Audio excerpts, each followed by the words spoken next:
The images, design of slides and written contents in this video and PPT are a source of internet which have been used only for teaching purpose, not for any commercial purpose. Good morning dear students. This is your chapters 2 Election and Representation part 2nd. In the previous part I have explained you about of the meaning of democracy and about of the Election Commission of India.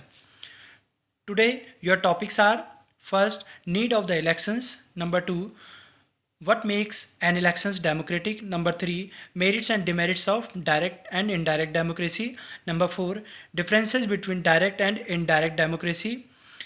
Now let's start the first topic of this part. First, why do we need elections? हमें elections की requirement क्यों होती है? हमें elections की requirement होती है अपने एक बेस्ट रिप्रेजेंटेटिव को सिलेक्ट करने की, जो हमारे लिए क्या करेगा, रूल्स एंड रेगुलेशंस बनाएगा।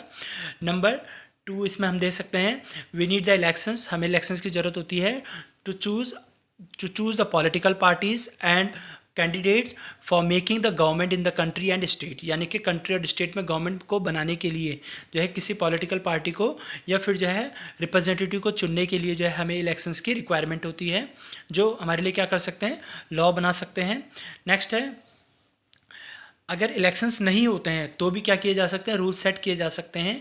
तो किस तरीके से हो सकता है कि जब सारे लोग मिल करके, जैसे कि जो है डायरेक्ट, अगर स्मॉल टाउन है, स्मॉल विलेज है, तो वहाँ के लोग असेंबल होकर के क्या कर सकते हैं, अपने विलेज के लिए जो है रूल सेट कर सकते हैं और उन्हें फॉलो भी कर सकते हैं। नेक्स्ट है, what makes an election democratic, यानी कि कौन सी ऐसी चीज़ें कि जो इलेक्शंस को डेमोक्रेटिक बनाती है। नंबर पहला है वन वोट वन वैल्यू, यानी कि कंट्री में जो है जो one vote and one value system है, one vote has one value, यानी कि एक वोट की जो है जो वैल्यू है वो वन है, चाहे वो रिच है या पुअर है, चाहे वो किसी भी कम्युनिटी से, कास्ट से, रिलीजन से बिलोंग करता है, तो उसकी जो वोट की वैल्यू क्या होगी, वन होगी। नेक्स्ट है, parties and candidate should be free to contest elections, यानी कि पॉलिटिकल पार्टीज या कोई भी कैंडिडेट इलेक्शन में फाइट करना चाहता है, कंटेस्ट करना चाहता है, तो they are free to stand in the elections. ठीक है, क्योंकि इससे क्या होता है कि हमारे सामने अल्टरनेट हो जाते हैं कि हम किसी भी पॉलिटिकल पार्टी को या कैंडिडेट को सिलेक्ट कर सकते हैं। नेक्स्ट है, elections to take place at regular intervals, यानी कि जो कंट्री में जो है जो इलेक्शंस होते हैं ये एक रेगुलर इंटरवल में होते हैं, जो कि इसे क्या बनाते हैं, डेमोक्रेटिक बनाते हैं। जैसे कि 5 ईयर होता है तो 5 ईयर के बाद हमें एक अनदर चांस मिलता है कि जिससे जो है हम क्या कर सकें, इलेक्शंस कंडक्ट करके न्यू पार्टी या न्यू रिप्रेजेंटेटिव को इलेक्ट कर सकें।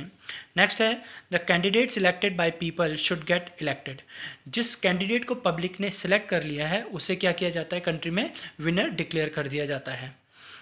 नेक्स्ट है, free and fair elections should be conducted, यानी कि कंट्री को जो है, कंट्री में इलेक्शंस को डेमोक्रेटिक बनाने के लिए फ्री एंड फेयर मैनर में इलेक्शंस को कंडक्ट किया जाता है, जिससे कि कोई डिस्प्यूट्स ना हो, कोई कन्फ्लिक्ट्स ना हो और किसी भी प्रकार का, किसी भी टाइप का कोई भी करप्शन ना हो, जिससे कि जो है वोट्स को ना तो सेल किया जा सके ना ही बाई किया जा सके। नेक्स्ट है डायरेक्ट डेमोक्रेसी, इसके एडवांटेज एंड डिसएडवांटेजेस हैं। नंबर है, सबसे पहले हम बात करते हैं एडवांटेज की। तो कंट्री के जितने भी लोग हैं, जितने भी सिटीज़न हैं, वो डिफरेंट कास्ट से, कम्युनिटीज से, रिलीजन से बिलोंग करते हैं, लेकिन सबकी जो पावर है वो सेम है, वो इक्वल है। किसी के पास जो है ज़्यादा पावर नहीं है, किसी के पास कोई कम पावर नहीं है, सबकी पावर सेम है। लॉयलिटी, नेक्स्ट है loyalty and support for decision, यानी कि कंट्री के जो लोग हैं वो क्या करते हैं, वो लॉयल हैं अपनी कंट्री के लिए और टाइम टू टाइम गवर्नमेंट जो डिसीजन लेती है उसको सपोर्ट भी करते हैं। नेक्स्ट है, इंडिविजुअल राइट्स आर प्रोटेक्टेड, लोगों के जो राइट्स हैं, जैसे हमारे फंडामेंटल राइट्स हैं, तो ये प्रोटेक्टेड है, कॉन्स्टिट्यूशन के थ्रू प्रोटेक्टेड है और इसकी गारंटी प्रोवाइड करता है हमारा कोर्ट। अब बात करते हैं डिसएडवांटेज के बारे में, डेमोक्रेसी, डायरेक्ट डेमोक्रेसी के डिसएडवांटेज के बारे में। Only works with small number of people involve, यानी कि ये सिर्फ वहीं वर्क करता है जहाँ पर जो है एक लेस पॉपुलेशन होती है, जहाँ पर पीपल क्या कर सकें, डायरेक्ट इन्वॉल्व हो सकें, लेकिन एक बिगेस्ट कंट्रीज़ में ये पॉसिबल नहीं हो पाता है, जो कि एक डिसएडवांटेज बन जाता है इसका। नेक्स्ट है need to be able to gather all citizen together in one place, यानी कि एक लेस पॉपुलेशन है तो लेस पॉपुलेशन में सारे लोगों को क्या किया जा सकता है, असेंबल किया जा सकता है, पॉसिबल है। लेकिन बिगेस्ट पॉपुलेटेड कंट्रीज़ में जो है ऐसा पॉसिबल नहीं हो पाता है, जिसकी वजह से ये एक डिसएडवांटेज बन जाता है। इसमें आप केस ले सकते हो चाइना या फिर इंडिया का ले सकते हो कि या क्या आप जो है सारे लोगों को जो है एक ही प्लेस में जो है असेंबल कर सकते हो, नॉट पॉसिबल। तो इसलिए जो है यहाँ पे जो है इसे नहीं किया जा सकता है, पॉसिबल नहीं हो पाता है। तो ये सिर्फ वहीं पॉसिबल है जहाँ पर लो पॉपुलेशन एरिया है या बिल्कुल कम पॉपुलेशन है जिस कंट्री की, वहाँ पर जो है इजीली पॉसिबल होता है। नेक्स्ट है टाइम कंज्यूमिंग। डायरेक्ट डेमोक्रेसी में जो भी डिसीजन होते हैं वो टाइम कंज्यूमिंग होते हैं, इसमें बहुत टाइम लग जाता है डिसीजन आने में, जिसकी वजह से जो है टाइम बहुत ज़्यादा वेस्ट होता है। अब बात करते हैं advantage and disadvantage of indirect या फिर रिप्रेजेंटेटिव डेमोक्रेसी। यानी कि जिसमें रिप्रेजेंटेटिव डेमोक्रेसी का मतलब होता है कि जिसमें हम अपने रिप्रेजेंटेटिव को सिलेक्ट करते हैं। तो सबसे पहले डिस्कस करते हैं एडवांटेज के बारे में। Citizens are involve in decision making through their representatives, lobbying and voting. यानी कि जो सिटीज़न क्या होते हैं, इनडायरेक्टली इन्वॉल्व होते हैं। जो डेमोक्रेटिक एक्टिविटीज़ होती हैं इनडायरेक्टली इन्वॉल्व होते हैं। किस तरीके से?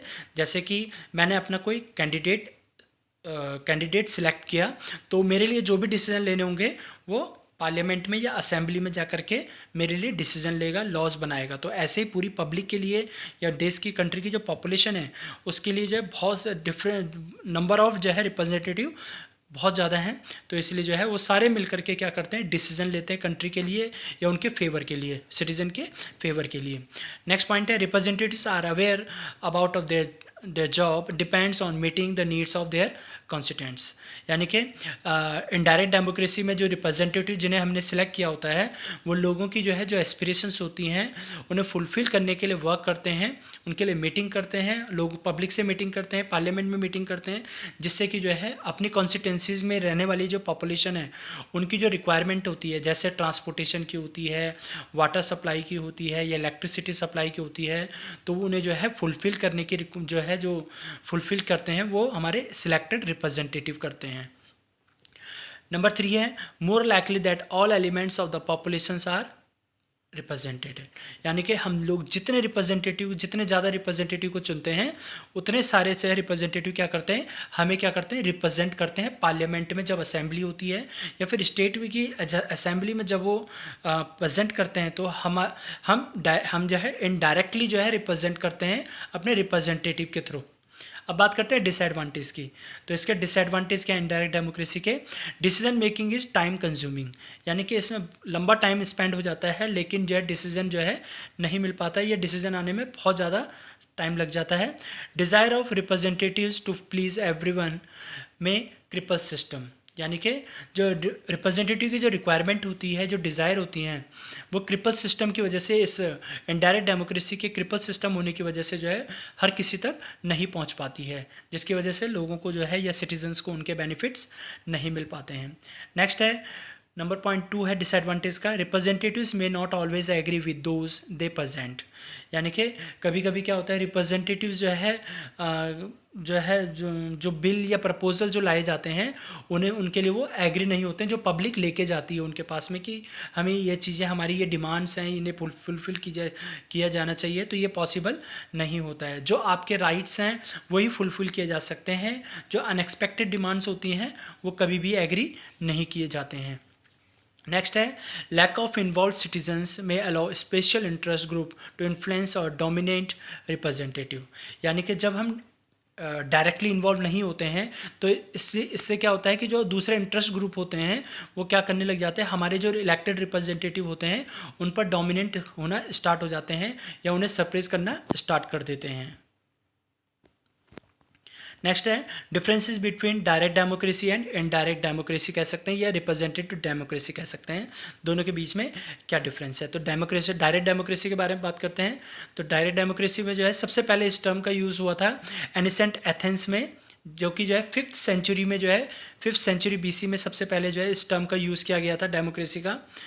जबकि इनडायरेक्ट डेमोक्रेसी में जो है एनिसेंट रोम में जो है ये विकसित हुआ था। रिप्रेजेंटेटिव डेमोक्रेसी का जो टर्म था ये सबसे पहले जो है वहाँ पे डेवलप हुआ था।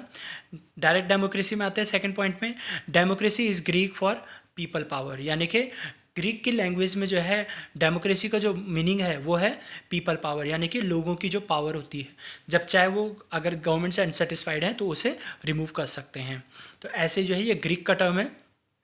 अब चलते हैं इनडायरेक्ट डेमोक्रेसी का second point, different social groups elected their own representatives, यानी कि जो डिफरेंट सोशल ग्रुप्स होते हैं वो अपने अपने रिप्रेजेंटेटिव को इलेक्ट करते हैं।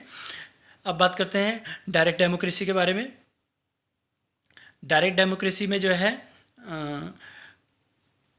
Citizens of ancient Athens assemble to make important decision for their city and state, यानी कि एथेंस के जो सिटीज़न थे वो असेंबल होते थे किस चीज़ के लिए, इम्पॉर्टेंट डिसीजन को लेने के लिए, अपने सिटी और स्टेट को लेने के लिए, जिससे कि जो है एक बेटर जो है डिसीजन लिया जा सके सिटी और स्टेट के लिए। नेक्स्ट है रिप्रेजेंटेटिव डेमोक्रेसी में पॉइंट नंबर थर्ड है रिप्रेजेंटेटिव मेट इन असेंबलीज, यानी कि यहाँ पर जो है इनडायरेक्ट डेमोक्रेसी में जो रिप्रेजेंटेटिव होते हैं हमारे वो कहाँ मिलते हैं, वो असेंबलीज़ में या पार्लियामेंट में जो है असेंबल होते हैं और अपने जो भी इनपुट्स हैं वो वहाँ पे प्रेजेंट करते हैं। नेक्स्ट है डायरेक्ट डेमोक्रेसी का लास्ट पॉइंट है दे वोटेड ऑन इश्यूज़ डायरेक्टली। अब यहाँ पे जहाँ पर हम डायरेक्टली जो इन्वॉल्व होते हैं, तो जहाँ पे लो पॉपुलेशन होती है वहाँ पे लोग जो है डायरेक्टली इन्वॉल्व होते हैं, तो उनके जो भी इश्यूज़ होते हैं वो डायरेक्ट वोट करके जो है उसे सॉर्ट आउट कर सकते हैं। लेकिन इनडायरेक्ट डेमोक्रेसी या रिप्रेजेंटेटिव डेमोक्रेसी में क्या होता है, हम लोग जो है डायरेक्ट इन्वॉल्व नहीं होते हैं, जो हमारे इलेक्टेड रिप्रेजेंटेटिव होते हैं वो डायरेक्ट इन्वॉल्व होते हैं, वो होते हैं इन्वॉल्व और वो क्या करते हैं उसके लिए वोट कर सकते हैं। Thank you and have a nice day.